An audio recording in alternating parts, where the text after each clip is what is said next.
రెండవదిగా ఎందుకోసం దేవుడు శరీరాన్ని ధరించాడు? మత్తయి సువార్త 1వ అధ్యాయం 20-21 వచనాలు. మత్తయి సువార్త 1వ అధ్యాయం 20-21 వచనాలు. అతడు ఈ సంగతులను గురించి ఆలోచించుకొనుచుండగా ఇదిగో ప్రభువు దూత స్వప్నమందు అతనికి ప్రత్యక్షమై, దావీదు కుమారుడైన యేసేపు, నీ భార్య అయిన మరియను చేర్చుకొనుటకు భయపడకుము. ఆమె గర్భము ధరించినది పరిశుద్ధాత్మ వల్ల కలిగినది. ఆమె యొక్క కుమారుని కనును. తన ప్రజలను వారి పాపముల నుండి ఆయనే రక్షించును గనుక ఆయనకు యేసు అని పేరు పెట్టుదు అనెను. 21వ వచనం, తన ప్రజలను వారి పాపముల నుండి ఆయనే రక్షించును గనుక ఆయనకు యేసు అను పేరు పెట్టుదు అనెను. దేవుని బిడ్డలారా, తన ప్రజలను వారి పాపముల నుంచి రక్షించడానికి యేసు ప్రభు ఎందుకు శరీర రూపంతో ఇక్కడికి వచ్చాడు తెలుసా? ఎందుకు శరీరాకారంతో యేసు ప్రభు వచ్చాడంటే, తన ప్రజలకు ఏముంది తెలుసా? పాపం ఉంది. ఏదైనా మనిషి హ్యాండిల్ చేస్తాడండి. అనారోగ్యం వచ్చిందా మనిషి హ్యాండిల్ చేస్తాడు. ఇప్పుడు కరోనా వచ్చిందా, కరోనా మనిషి హ్యాండిల్ చేయగలడు. నాకు చాలా ఆశ్చర్యం వేసింది. ఒకసారి మీరు కూడా గమనించండి. లైఫ్ బాయ్ ఆ లిక్విడ్ నేను చూసింది చెప్తున్నా. లైఫ్ బాయ్ ఈ హ్యాండ్ వాష్ ఉంటుంది కదండి, హ్యాండ్ వాష్ ఒకరోజు నేను మా ఇంట్లో యూజ్ చేస్తూ దానిపైన చూస్తే ఏముంది తెలుసా? ఒక మాట ఉంది, it can protect you from corona. 2019లో కరోనా వచ్చిందండి.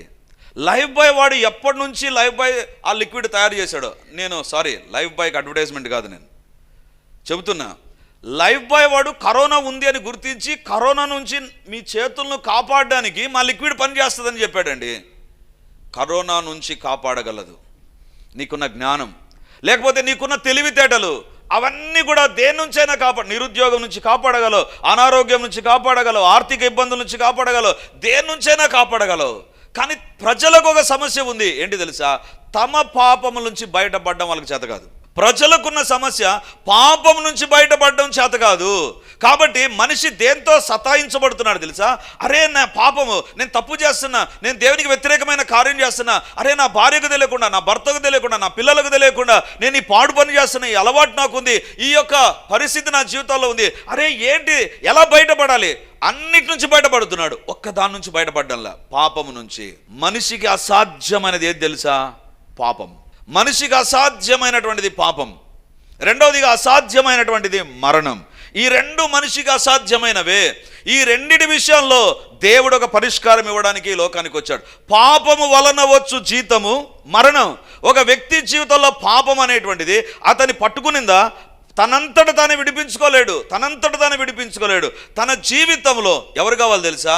ఒక రక్షకుడు. దేవుని బిడ్డలారా, అందుకే బైబిల్లో వ్రాయబడింది, యేసు ప్రభు భూలోకానికి ఎందుకు శరీరంతో వచ్చాడంటే, ప్రజలు వారి పాపంలో ఉన్నారు, వారి పాపముల నుండి వారిని విడిపించడానికి, వారిని రక్షించడానికి ఆయనే రక్షించును, ఇంకెవరు కాదు, ఆయనే. ఇక ఆయన తప్ప ఇంకెవరు లేరు. ఎందుకు తెలుసా?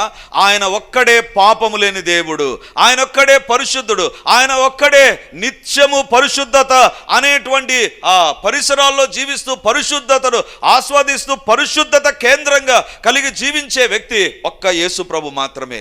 అందుకే బైబిల్లో వ్రాయబడింది, తన ప్రజలను వారి పాపముల నుండి ఆయనే రక్షించును గనుక. మరియా, అందుకే నీ గర్భంలోకి యేసు ప్రభు వస్తున్నాడు. యేసు ప్రభు ఎందుకు శరీరంతో వచ్చాడు అంటే, దేవుణ్ణి పరిచయం చేయడానికి వచ్చాడు. 2, ప్రజలకు భయంకరమైన ఒక సమస్య, పాపం అనేటువంటి ఒక సమస్యతో ఉండగా దేవుడు ఆ పాపముల నుంచి తానే రక్షించడానికి వచ్చాడు. దేవుని బిడ్డలారా, మనిషి అన్నిటినీ జయిస్తున్నాడు. చంద్రుని దగ్గర వెళ్ళడం అనేటువంటిది ఒక కళగా ఉన్నది, దాన్ని కూడా జయించాడు. అంగారక గ్రహంకి వెళ్ళడం ఒక కళగా, దాన్ని కూడా జయించాడు. అన్నిటినీ జయిస్తున్నాడు. కానీ పాపం దగ్గర ఓడిపోతూ ఉంటే దేవుడు అనుకున్నాడు, అయ్యో మనిషి పాపము ద్వారా నిత్య నరకానికి వెళుతున్నాడు కదా అని దేవుడు తానే మానవ రూపంలో వచ్చి ఆయన ప్రజల పాపముల నిమిత్తమై చనిపోయాడు. దేవుని బిడ్డలారా, ఇది అర్థం కావడానికి ఒక మాట చెప్తానండి. ఒక ఊర్లో ఒక రాజు ఉన్నాడు అనుకుందాం. రాజు ఆయన సింహాసనం పైన ఉంటాడు. ఎప్పుడు కూడా ఆయన సింహాసనం పైన ఉంటాడు. ఆయన సింహాసనం ప్రక్కనే ఒక గది ఉందనుకుందాం. దాంట్లో తన ఫ్యామిలీ ఉంది అనుకుందాం, ఊహించుకుందాం. నేను ఇది ఊహాజనితంగా చెప్తున్నా, so that you can understand my point. దేవుని బిడ్డలారా, రాజు సింహాసనం మీద ఉన్నాడు. సింహాసనం మీద రాజ దుస్తులు, రాజ దండం ఉంటుంది, రాజ చుట్టూ సైనికులు ఉంటారు, మంది మార్బలం ఉంటుంది, హంగు ఆర్భాటం అన్నీ ఉంటాయండి. కానీ ఎప్పుడైతే తన ఫ్యామిలీ అక్కడ ఉందో ఏం జరుగుతుందో తెలుసా, ఒకవేళ ఆ రూమ్లో అందరూ ఎక్కడికో వెళ్ళిపోయారు, రాణితో పాటు అందరూ వెళ్ళిపోయారు, ఒక కుమారుడు ఉన్నాడు. ఆ కుమారుడు ఆ రూమ్లో ఉన్నాడు అనుకుందాం. సడన్గా ఆ రూమ్లో ఫైర్ యాక్సిడెంట్ జరిగింది అనుకుందాం, ఏదో అకస్మాత్తుగా అగ్ని ప్రమాదం జరిగిందనుకో. రాజు ఏం చేస్తాడు? హేరోదు డైలాగులు పనికిరావు, సినిమా డైలాగులు పనికిరావు, వెంటనే తన వస్త్రాలు తీసేసి పరిగెత్తుకుంటూ వెళ్తాడు. ఎవరక్కడ, నా కుమారుడు అని చెప్పాడు. ఎందుకు తెలుసా, తన కుమారుడు చచ్చిపోతున్నాడు అక్కడ. దేవుని బిడ్డలారా, యేసు ప్రభువా నువ్వెందుకు వచ్చావంటే, భూలోకంలో మనిషి చచ్చిపోతున్నాడు, నరకానికి వెళ్ళిపోతున్నాడు, పాపము వలన వచ్చు జీతం మరణం, నరకంలోనికి, నిత్య నరకాగ్నిలోనికి వెళ్ళిపోతుండగా ఎవరక్కడ అంటే ఎవరు లేరు. ఎందుకు తెలుసా, మనిషిని రక్షించడానికి పరిశుద్ధుడు కావాలి. పరిశుద్ధుడు కావాలి అంటే ఎవరున్నారు? ఎవరు లేరు. కాబట్టి దేవుడే, తానే పరిశుద్ధుడైన దేవుడు, ఆత్మస్వరూపిగా ఉండేటువంటి దేవుడు శరీరాన్ని ధరించుకొని భూలోకంలోనికి మానవ రూపంలో వచ్చాడు. అందుకే గబ్రియేలు దూత ఏమని మాట్లాడుతున్నాడు తెలుసా? దేవుని బిడ్డలారా, దేవుని యొక్క వాక్యంలో వ్రాయబడింది, దేవుడు ఎందుకు భూలోకానికి వచ్చాడంటే, మనిషి నరక మార్గంలో కాలిపోయే పరిస్థితిలో ప్రమాదంలో ఉండగా రక్షించడానికి ఎవరు లేరు. ఆయనే ఒక్క యేసు ప్రభు మాత్రమే, శరీరాకారంతో మరియ గర్భంలోనికి వచ్చిన ఒక్క యేసు ప్రభు మాత్రమే తన ప్రజలను వారి పాపముల నుండి తానే రక్షించును. దేవుని బిడ్డలారా, ఇంకెవ్వరి చేత కాదు. ఎందుకు తెలుసా, పరిశుద్ధుడు మానవునిగా కావడం ఇంపాసిబుల్. ఆత్మ ఒక శరీరాన్ని ధరించుకోవడం. అందుకే హెబ్రీ పత్రిక 2వ అధ్యాయంలో చూస్తే ఆయన రక్తమాంసములలో పాలివాడయ్యాడు. హెబ్రీ 2:14-15 కనపడుతుంది.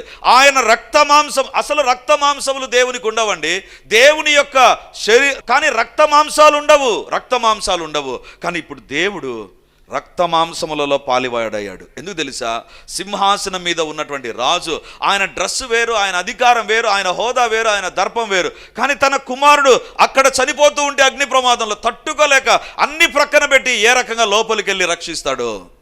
2025 సంవత్సరాల కిందట ఆ మహిమ సింహాసనం మీద నుంచి దేవుడు తానే భూలోకానికి దిగివచ్చి ఒక మానవ రూపాన్ని ధరించాడు. అక్కడ ఆయన మహిమ స్వరూపి, ఇక్కడ మానవ స్వరూపి. అక్కడ ఆయన వస్త్రాలు ఎవరు చలువ చేయలేనంత పరిశుభ్రంగా తెల్లవిగా కనపడతాయి. కానీ ఇక్కడ పొత్తిగుడ్డలతో చుట్టబడ్డాడు. రాజుగా వస్త్రాలు వేరు, కాల్చబడుతున్న సమయంలో వస్త్రాలు వేరు. ఈరోజు దేవుడు అడుగుతున్నాడు, ఎందుకు యేసు ప్రభు భూలోకానికి వచ్చాడు తెలుసా? ఒక శరీరంతో ఎందుకు వచ్చాడు తెలుసా? There is a dangerous situation prevailing in the world. లోకంలో ఒక భయంకరమైన పరిస్థితి ఉంది. ఏంటంటే పాపము ద్వారా మనిషి నరకానికి వెళ్ళిపోతున్నాడు. నరకాన్ని తప్పించుకోవడం మనిషికి అసాధ్యమైనటువంటిది. దేవుని బిడ్డలారా, లాస్ట్ మంత్ దీపావళి జరిగింది కదా. మా ఇంటి ముందర దీపావళి రోజున పిల్లలందరూ ఈ పటాకులు కాల్చి వాళ్ళు ఏం చేస్తున్నారంటే ఆడుకుంటున్నారు. సడన్గా ఒకడు ఏం చేశాడంటే ఇలా అగ్గిపెట్టె ముట్టించి దానికి ఏదో అక్కడ ఉండేటువంటి ఆ క్రాకర్కు పెట్టాలని పోయాడు. సో అది ఏమైందో ఏమో కానీ వెంటనే అది మామూలుగా ఆ ఒత్తి చాలా స్లోగా కాలి ఆ తర్వాత పేలిపోతుంది. కానీ ఏమైందో ఏమో అది సడన్గా పేర్లేదు కానీ పెద్ద అగ్గిలాగా వచ్చిందండి. అగ్గిలాగా వస్తే వాని వేలు కాలిపోయిందండి. వేలు కాలిపోతే వాడు ఏమని నడిచాడు తెలుసా, నా వేలు. అమ్మ నాన్న లేదు. నాకు అనిపించింది, వీడేంట్రా వీడు వెరైటీ క్యాండిడేట్, ఎవరైనా అమ్మ నాయన దేవుడు అంటాడు, వీడు ఏమని నడిచాడు తెలుసా, ఇలా కొట్టుకుంటూ నా వేలు. అప్పుడు నాకు అనిపించింది, ఒక వేలు కొన్ని సెకండ్లు అగ్నిలో కాలితే మనిషి తట్టుకోలేకపోయాడు. నరకం ఏంటి తెలుసా, యుగాలు అగ్నితో కాలుతూ ఉండాలి. ఒక్కరోజు కాదు, ఒక్క నిమిషం కాదు. పాపం ఎక్కడికి తీసుకెళ్తుంది తెలుసా? ఒక చెడు అలవాటు, ఒక చెడు సంబంధం, ఒక చెడు కోరిక, ఒక చెడు స్నేహం ఎక్కడికి తీసుకొని వెళ్తుంది తెలుసా? ఇప్పుడు ఏదో ఒక ఎంజాయ్మెంట్, థ్రిల్గా ఏదో నువ్వు అనుభవించే రకంగా ఉండవచ్చు. But a day will come, it will take you to the eternal hell fire. నిత్యమైన నరకాగ్నికి తీసుకొని వెళ్తుంది. ఆ నరకం నుంచి తప్పించడానికి ఎవ్వరి చేత కాదు. ఏ ప్రభుత్వం చేత కాదు, అధికారం చేత కాదు, డబ్బు చేత కాదు. చాలామంది ఏమనుకుంటారు తెలుసా, నేను నరకం నుంచి తప్పించబడాలంటే డబ్బు ఇస్తే దేవునికి సరిపోతుందేమో, నేను దేవుని పని చేస్తే సరిపోతుందేమో. దేవుని బిడ్డలారా, యేసు ప్రభు రక్తం మాత్రమే నిన్ను నరకం నుంచి తప్పిస్తుంది. కాబట్టి మరియతో దేవుని దూత అంటున్నాడు, తన ప్రజలను వారి పాపముల నుంచి, యేసు ప్రభు వచ్చింది తన పాపం నుంచి రక్షించడానికి కాదు, రక్షించుకోవడానికి కాదు, నిన్ను నీ పాపం నుంచి, నన్ను నా పాపం నుంచి శరీరాకారంతో వచ్చింది ఎందుకంటే, మరియ గర్భంలోనికి వచ్చింది ఎందుకంటే, నీ పాపం నిన్ను నరకానికి తీసుకొని వెళ్తుండగా. దేవుని బిడ్డలారా, ఈరోజు దేవుడు అడుగుతున్నాడు, నీ జీవితంలో ఈరోజు నీ పాపం నీకు ఒక ఎంజాయ్మెంట్గా ఉండవచ్చు, కానీ ఒకరోజు దాన్ని బట్టి నరకానికి వెళ్తావు. మర్చిపోవద్దు, క్రిస్మస్లో నిన్ను రక్షించడానికి దేవుడు తానే రక్త మాంసములలో పాలివాడయ్యాడు, రక్త మాంసములో పాలివాడయ్యాడు. ఈరోజు దేవుడు మనతో మాట్లాడుతున్నాడు. యేసు ప్రభువా, ఎందుకు శరీరంతో వచ్చావు? నెంబర్ 1, దేవుడెవరో చూపించడానికి వచ్చాను. రెండవదిగా, పాపముల నుంచి మనిషికి విడుదల చేసుకోవడం మానవుని చేత కాకుండా ఉండగా, I came personally to deliver him from the eternal hell fire. నిత్య నరకాగ్ని నుంచి స్వతహాగా నేనే భూలోకానికి వచ్చి రక్షించడానికి వచ్చాను అని దేవుని యొక్క జవాబు. మూడవదిగా, బైబిల్లో చూస్తే హెబ్రీలకు రాసిన పత్రిక 4వ అధ్యాయం 15వ వచనం. మన ప్రధాన యాజకుడు మన బలహీనతల యందు మనతో సహానుభవం లేనివాడు కాడు గాని సమస్త విషయములలోనూ మన వలనే శోధింపబడినను ఆయన పాపము లేనివాడుగా ఉండెను. యేసు ప్రభు ఎవరు అంటే, ఎందుకు ఆయన శరీరంతో వచ్చాడు అంటే, బైబిల్లో వ్రాయబడింది మన ప్రధాన యాజకుడు అంటే యేసు ప్రభుని గురించి వ్రాయబడింది. యేసు ప్రభుకు అనేకమైన బిరుదులు ఉన్నాయి. ఇమ్మానుయేలు, ఆశ్చర్యకరుడు, ఆలోచనకర్త, ప్రధాన, ఇవన్నీ యేసు ప్రభుకు ఉన్నటువంటి బిరుదులు, లేదా దట్ ఈస్ హిస్ ఆఫీస్. ఆయన ఏ పని చేస్తాడని తెలుపుతుందండి. ఇక్కడ యేసు ప్రభుని గురించి వ్రాయబడింది. అసలు యేసు ప్రభు ఎందుకు వచ్చాడంటే, బైబిల్లో వ్రాయబడింది, మన బలహీనతల యందు మనతో సహానుభవం లేనివాడు కాడు గాని సమస్త విషయములలోను మన వలనే శోధింపబడినను ఆయన పాపము లేనివాడుగా ఉండెను. హల్లెలూయా. ఎందుకు ఈ మాట నేను హల్లెలూయా అంటున్నానంటే, నేను ఇంకా ఎక్స్ప్లెయిన్ చేయలే. ఎందుకు చెప్తున్నానంటే, దేవుని బిడ్డలారా, నాలో ఈ వాక్యం చదివినప్పుడు ఎంత ధైర్యం, ఎంత గర్వం వచ్చిందంటే, అసలు నా దేవుని యొక్క జన్మ ఏంటిది అంటే, దేవుని బిడ్డలారా, మన ప్రధాన యాజకుడు, 2 విషయాలు అక్కడ ఉన్నాయి, 2 పాదాలు ఉన్నాయి అక్కడ, బలహీనతలు, శోధనలు. బలహీనతలు, శోధనలు ఉన్నాయి. ఈ రెండిటిని యేసు ప్రభు ఫేస్ చేశాడంటండి. జాగ్రత్తగా చూడండి, 15వ వచనం. మన ప్రధాన యాజకుడు మన బలహీనతల యందు మనతో సహానుభవం లేనివాడు కాడు గాని సమస్త విషయములలో మన వలనే శోధింపబడినను. బలహీనతలు ఉన్నాయి, శోధనలు ఉన్నాయి. మనిషికి 2 సమస్యలు ఉన్నాయండి. బలహీనత ఏంటి, శోధన ఏంటిది? జాగ్రత్తగా వినండి. అన్నం తినడం నా బలహీనత, ఎందుకంటే అన్నం తినకపోతే నేను బలహీనం అయిపోతా. నిద్రపోవడం నా బలహీనత, ఎందుకు తెలుసా? అలసిపోతాను, నిద్ర వస్తుంది, దట్ ఈస్ మై వీక్నెస్, నేను నిద్రపోతా. దేవుని బిడలారా, కానీ శోధన ఏంటి తెలుసా? ఆ బలహీనత ఎక్కువ అయితే అదే శోధన. తిండి తినడం, 3 పూట్ల తినడం సరే, మిడ్ నైట్ బిర్యానీ కూడా తినడం ఉంటుంది చూసారా? 3 పూట్ల తిని మళ్ళీ మిడ్ నైట్ బిర్యానీ కోసం తిని మళ్ళీ దేవుని దగ్గరకు వచ్చి, దేవా నాకు బీపీ వచ్చింది, షుగర్ వచ్చింది, ప్రభువా నాకు సాయం చేయి. దేవుడు అంటాడు, నీ బలహీనత ఏంది, ఎంత తినాలో అంత తిను. కానీ శోధన ఏంటి తెలుసా? ఎక్కువ తినాలి. తిండిబోతుతనం కూడా బైబిల్లో రాయబడింది, పరలోక రాజ్యానికి తీసుకుపోదు. కాబట్టి మధ్యాహ్నం ఎంత తినాలి? 8 వెరైటీలు చేసుకొని చర్చికి లేటుగా వచ్చి, రేపు ఉదయాన్నే మళ్ళీ అన్నం తిన్న తర్వాత కూల్ డ్రింక్ తాగి, రేపు ఉదయాన్నే ఎందుకండి? మనకు బలహీనతలు ఉన్నాయి, ఎంత తినాలనో అంత తిందాం. కానీ అది శోధనగా మారకూడదు. నిద్ర బలహీనత, నిద్రపోవాలి, మనిషికి నిద్ర అవసరం. యేసు ప్రభే నిద్రించాడు, కానీ అది నీ జీవితంలో ఒక శోధనగా మారకూడదు. ప్రార్థన జరుగుతున్నా నిద్రపోతూ ఉంటాం, అది నీ శోధన, నీ బలహీనత కాదు. అది నీ బలహీనత కాదు. ఒకవేళ నేను హాస్పిటల్ థియేటర్లో ఉంచారనుకుందాం, ఆపరేషన్ థియేటర్లో ఉంచారనుకుందాం, నిద్ర వస్తుందా? నేను ప్రతిరోజు ఉదయాన్నే 10 గంటలకు నిద్రపోతా, నేను ఇప్పుడు నిద్ర వస్తుందా? రాదు. ఎందుకు తెలుసా? ఒళ్ళు దగ్గర పెట్టుకొని ఒళ్ళులో వణుకుంటుంది. ఎందుకంటే ఆపరేషన్ థియేటర్. పరీక్షలో నిద్రపోతారా అంటే చదవనోడు నిద్రపోతాడు, వాడు ఎప్పుడు డిసైడ్ అయిపోయింటాడు. కాబట్టి బలహీనతలు ఉన్నాయి మనిషికి. రెండవదిగా శోధనలు ఉన్నాయి. అందుకే యేసు ప్రభు దగ్గరికి వచ్చి సాతాన్ అంటాడు, ప్రభువా ఈ రాళ్లను రొట్టెలుగా చేసుకొని తిను. అసలు యేసు ప్రభు ఏం చేస్తున్నాడు? ఫాస్టింగ్ ప్రేయర్లో ఉన్నాడు. ఫాస్టింగ్ ప్రేయర్లో ఉంటే సాతాన్ అంటున్నాడు, రొట్టెలు తినంటున్నాడు. ఫాస్టింగ్ తర్వాత రొట్టెలు తినకూడదు, సాఫ్ట్ ఫుడ్ ఉండాలి. బైబిల్లో బాగా చదివితే అన్నీ తెలిసిపోతాయండి. దేవుడు ఏం దాచిపెట్టలే. ఫాస్టింగ్ తర్వాత ఏం తినాల్సింది? యేసుప్రభు అంటాను రొట్టెలు.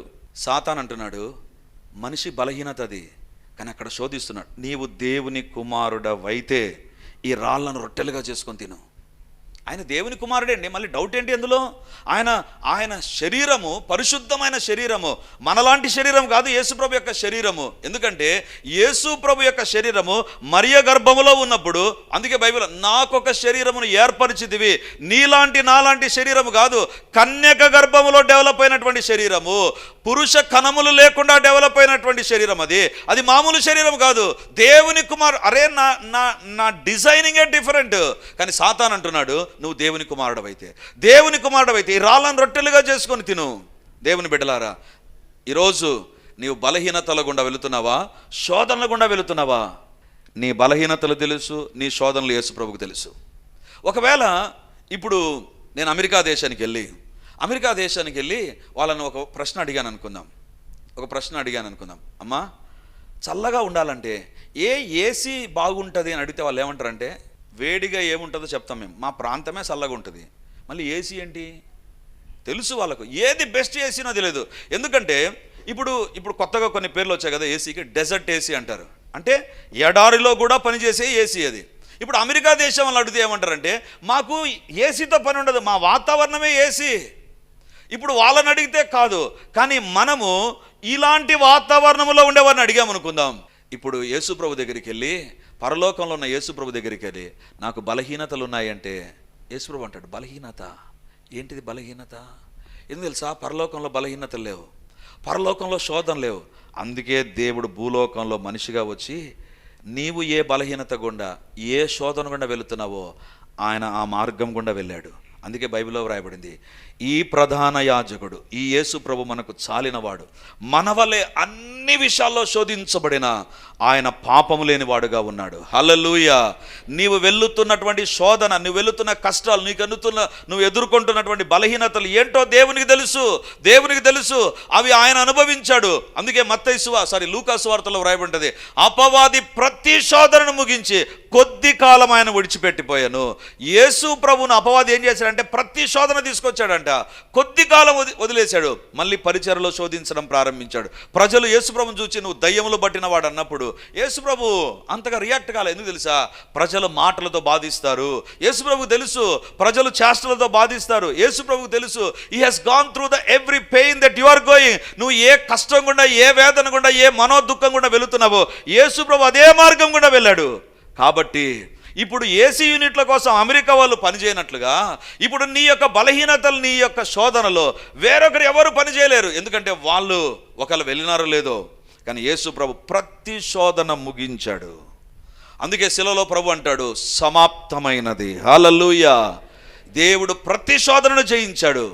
ఇప్పుడు యేసు ప్రభు దగ్గరికి వెళ్ళి, ప్రభువా నాకు ఈ శోధన ఉంది, నా భర్త ద్వారా, నా భార్య ద్వారా, నా పిల్లల ద్వారా, నా ఆఫీస్లో, లేకపోతే నా యొక్క శరీరంలో ఒక శోధన కూడా నేను వెళుతున్నాను, ఒక బలహీనత నా జీవితంలో ఉంది ప్రభువా. యేసు ప్రభు అంటాడు, అవును నాకు తెలుసు, I can understand you. I think కొన్ని నెలల క్రిందట అనుకుంటా, రష్యా దేశంలో ఒక సైంటిస్ట్ని గురించి న్యూస్లో వచ్చింది. ఏంటి ఆ సైంటిస్ట్ అంటే, ఆయన చేసిన కార్యం ఏంటంటే, ఆ సైంటిస్ట్ ఏం చేశాడు తెలుసా? ఒక వైరస్ను ఆయన కనుగొన్నాడండి. ఎక్కడంటే మంచు పర్వతాలు, రష్యా దేశంలో సైబీరియా ప్రాంతంలో మంచు పర్వతాలు ఉంటే, ఆ పర్వతాల దగ్గరికి వెళ్ళి ఆయన మంచులో వెతకడం ప్రారంభించాడు. ఎందుకంటే భూలోకంలో ఎక్కడున్నా త్వరగా చెడిపోతాయి, చచ్చిపోతాయి. మంచులో ఉండేవి చాలా కాలం ఉంటాయి. కాబట్టి ఈయన ఏం చేశాడంటే, మంచులో ఏమైనా చాలా కాలం కిందట ఉన్నవి ఏమైనా ఉన్నాయా అని పరిశోధన చేస్తుంటే అక్కడ ఒకటి దొరికిందంట. దొరికితే కొన్ని వేల సంవత్సరాల క్రిందటిది అని దొరికింది. దాన్ని పరిశోధన చేశాడు. చేసిన తర్వాత ఏమని తేల్చాడు తెలుసా? ఇది శరీరంలోనికి ఎక్కించుకుంటే నాకు మంచి ఆరోగ్యం ఉంటుంది అనేటువంటిది రిజల్ట్ వచ్చిందండి.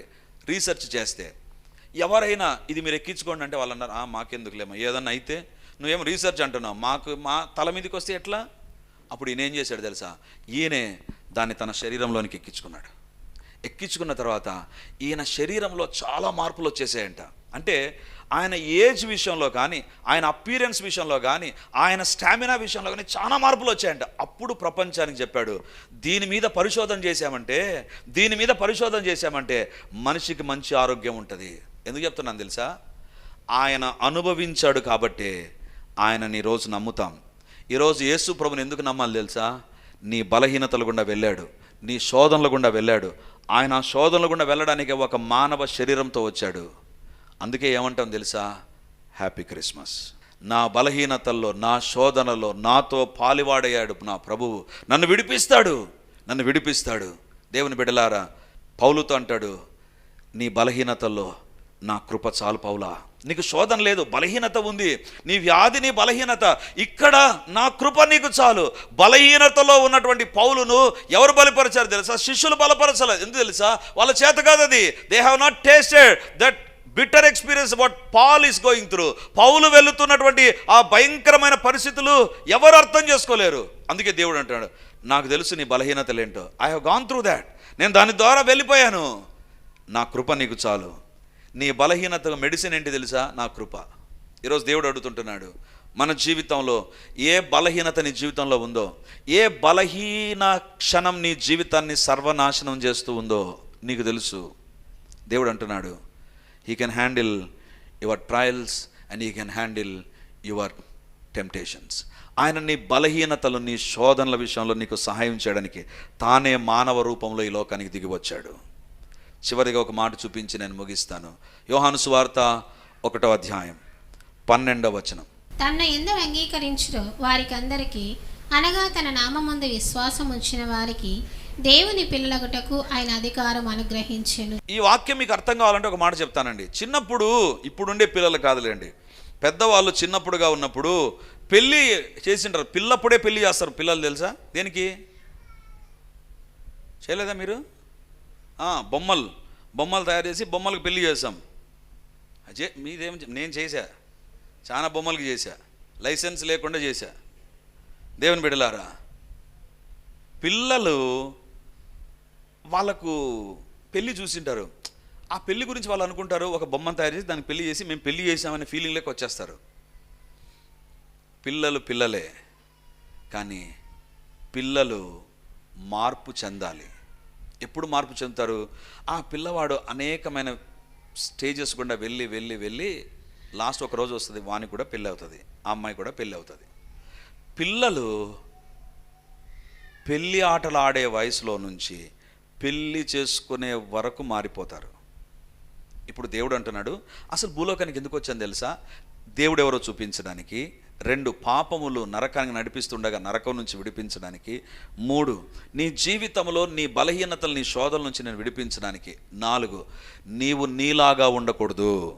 నీవు ఎవరిలాగా ఉండాలి తెలుసా? ఇప్పుడు 12వ వచనం చూద్దాం.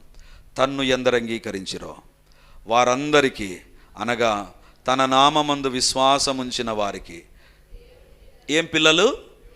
దేవుని పిల్లలగుటకు ఆయన అధికారం అనుగ్రహించను. మనం ఎవరం తెలుసా? మానవుల పిల్లలం.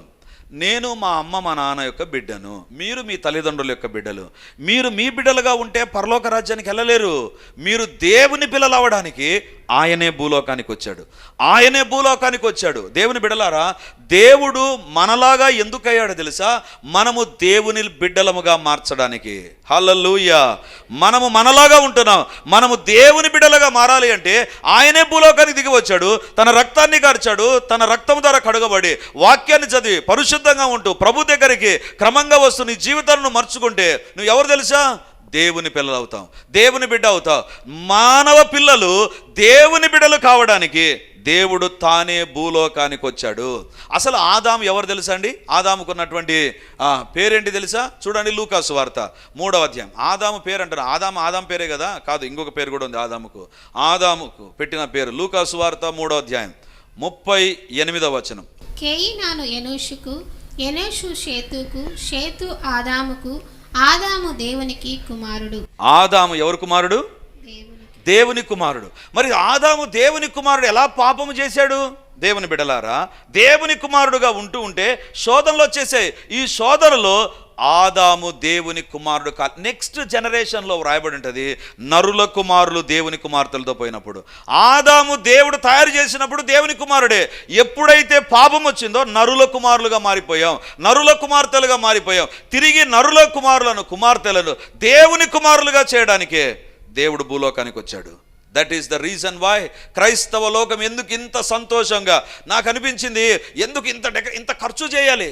ఎస్, ఎందుకంటే నా దేవుడు నన్ను తన బిడ్డగా, తన కుమారునిగా, తన కుమార్తెగా, తన బిడ్డగా, నా తల్లి నా తండ్రి బిడ్డ అనుకుంటే నాకు కొద్ది వరకే పరిమితులు ఉంటాయి. కానీ దేవుని బిడ్డనయ్యాను అనుకుందాం. దేవుని బిడ్డలారా, యుగ యుగాలు దేవునితో ఆనందించేటువంటి అవకాశం దేవుడు మనకు అనుగ్రహించడానికే తానే భూలోకానికి దిగి వచ్చాడు.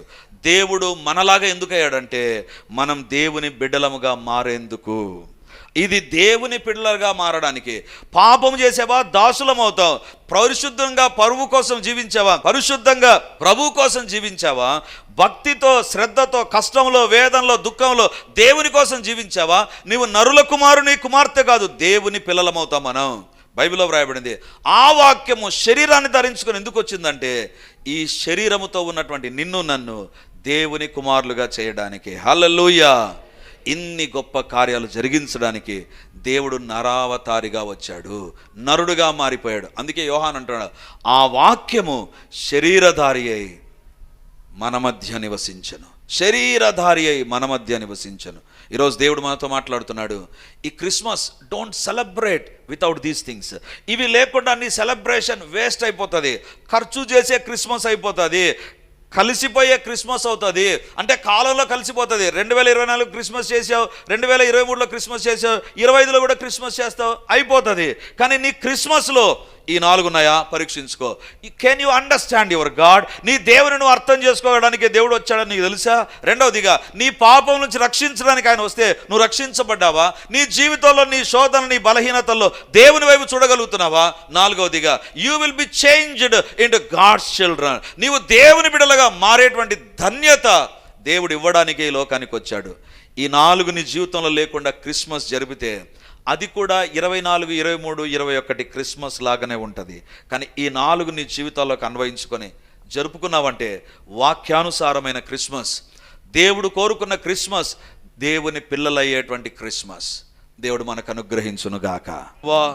నా కోసం ఈ లోకంలో వాక్యమైన మీరు శరీరధారిగా వచ్చారు.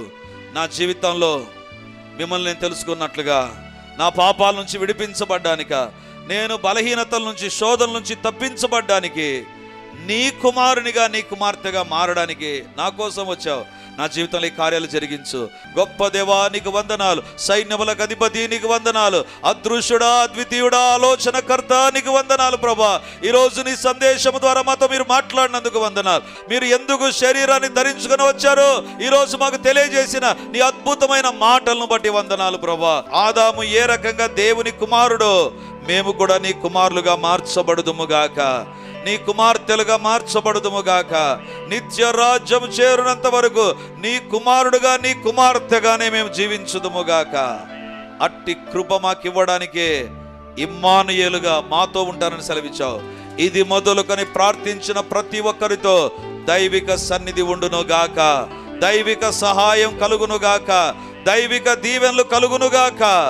నాయనా మీ కార్యాలు మీరు జరిగించమని, ఇది మొదలుకొని క్రిస్మస్లోని రియల్ హ్యాపీనెస్, రియల్ బ్లెస్సింగ్స్ మేమందరం అనుభవించడానికి సహాయం చేయమని యేసయ్య నామమందు ప్రార్థించి అడిగి పొంది ఉంటున్నాము తండ్రి. ఆమేన్.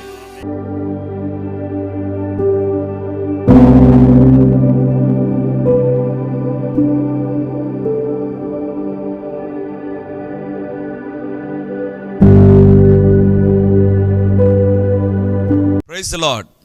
యేసుక్రీస్తు పరిశుద్ధ నామందు మీ ఒక్కొక్కరికి మా వందనాలు తెలియజేస్తుంటున్నాను.